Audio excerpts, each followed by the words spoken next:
The first video of quantity takeoff tools. So Bluebeam review is widely used for quantity takeoff purposes. So actually, if you go to review tab, go to profiles and click on quantity takeoff, it will give you the standard tools for quantity takeoff. One of them, the length measurement for framing, steel, grid lines, polyline with for the piping and ducting, for area measurement, flooring, ceiling, glazing, and so on.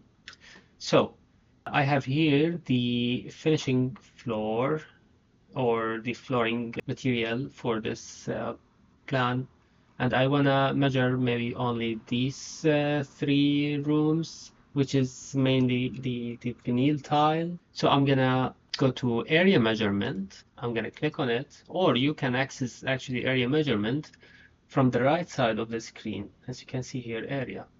So I'm gonna choose this one from the tool chest, and you can change the color. I'm gonna choose green. I'm gonna keep it 1 here. I'm gonna choose the fill to be green, the opacity 20%. Can give it a hatch, probably maybe this hatch grid. And the hatch color would be, let's make the hatch color red, and we can just go here, subject, I will name it flooring, and here vinyl tile, and actually here we can just, we can adjust the unit. So usually carpet, or yeah, here's the area, we use square yard, and because we are doing the area for each room, so we can calculate the wall base actually. So let's calculate that on feet, and we don't care about the volume in this case. And I'm gonna just return to this and set as default. So if I go back, I can find it. All right, let's now do the area. There's several ways. You can just, if you have a square, you can just select from this corner and hold the right mouse to the other corner. And here it's asking us to make a scale or to choose a scale. I'm gonna just make custom, calibrate. It will give me an option to select from here to here because it's already known dimension. That dimension is 10 feet. Apply scale. Now it gives me the tile name and the area for that space. Let's do that for this space. Another way to draw the area border, you can just click here once and then move to the other corner. Click once, move the other one, and once you reach the last one, double click, and you will have the other area.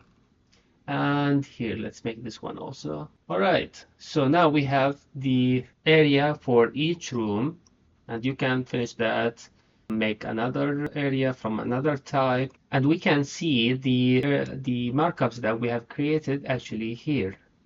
And we can just collapse this. It will show us the total length of the wall base, the area. So we have 44 square yard for these three rooms. Okay, so we can create a legend for this to make it more understandable and easy to read by others. So we can just select this one, which is select tool, and select all the markups that we have here, right click and add a legend, create new legend. Then so we'll give you an option to place this legend. Maybe we can place it here, and to make it just more readable, we can expand this. So it gives us the hatch and the color, and this is the description, quantity, and unit. So if I'm not interested in description, I want to see actually the label, right? So we can just, all right, we want to see the label,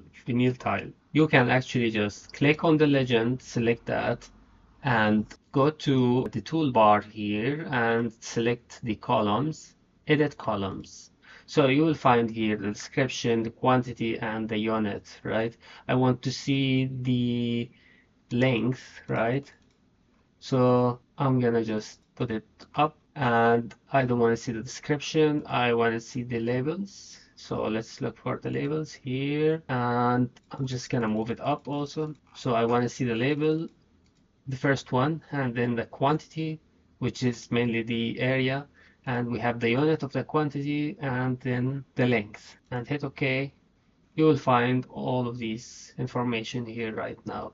If you have more, for example, if you want to add more room, you can just go back to the flooring function and highlight the room. But now this room is not included here, or it should not be included. Let's see. Make sure just to select the legend. Yeah, it's already selected. But if it was none, you can just go back to the legend, so it identify that this sheet has a legend. So you can just select that and you will see it here.